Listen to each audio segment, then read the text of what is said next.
হঠাৎ করেই দুজন এসে গুলি করে একজনকে মাটিতে লুটিয়ে দিল। মোটরসাইকেলে হেলমেট পরে কয়েকটি জায়গায় ককটেল বিস্ফোরণ হলো, আর সকাল হতে না হতেই বাসে আগুনের খবর।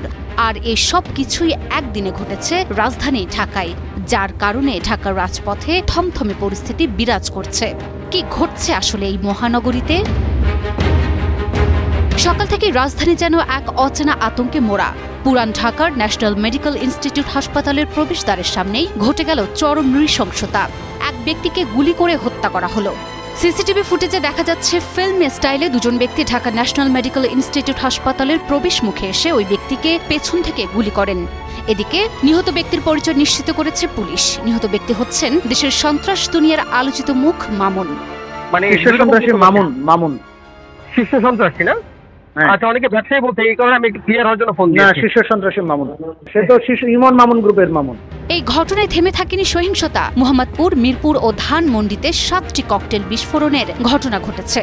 ঘটনার সময় প্রতিটি হামলাকারী মোটরসাইকেলে হেলমেট পরে উপস্থিত ছিলেন।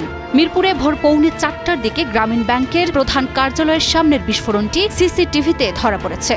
শুধু মিরপুর নয়, ধানমন্ডি 27 নম্বরের মাইডাস সেন্টারের সামনে 2টি, 9 এ সড়কে ইবনে সিনা হাসপাতালের সামনে 2টি ককটেল বিস্ফোরণের ঘটনা ঘটেছে। এছাড়াও মোহাম্মদপুরে মৎস্য ও প্রাণী সম্পদ উপদেষ্টা ফরিদা আখতারের খাদ্যপণ্যের প্রতিষ্ঠান প্রবর্তনার সামনের সড়কে ও সীমানার ভেতরে 2টি ককটেল বিস্ফোরণ করা হয়। 2টি জায়গাতেই মোটরসাইকেলে হেলমেট পরে এসে ককটেল ছোড়া হয়। ঘটনাস্থলে আতঙ্ক ছড়িয়ে পড়লেও কোনো হতাহত হয়নি। আজ সকাল পৌনে 7টা থেকে 7টার মধ্যে এসব বিস্ফোরণের ঘটনা ঘটে বলে জানিয়েছে পুলিশ।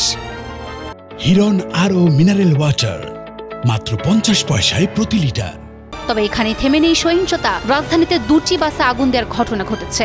10ই নভেম্বর সকাল হতে না হতেই মেরুলবাড্ডা ও শাহজাদপুর এলাকায় 2টি বাসে অগ্নিকাণ্ডের খবর পায় ফায়ার সার্ভিস।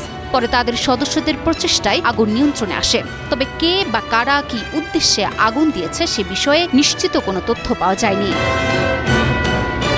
ককটেল বিস্ফোরণের ঘটনাগুলো বিশ্লেষণ করলে দেখা যায় ঠিক একই দিনে প্রায় একই সময়ে ভিন্ন ভিন্ন জায়গায় ঘটনাগুলো ঘটেছে এবং সবখানে হেলমেটধারী ব্যক্তিরাই।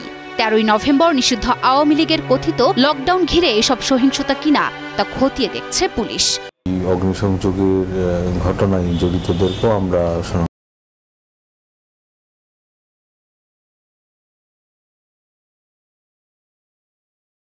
দিচ্ছে, তারা সব পরিকল্পনা করছে, তাদেরকেও আমরা দ্রুত শনাক্ত করব ইনশাআল্লাহ।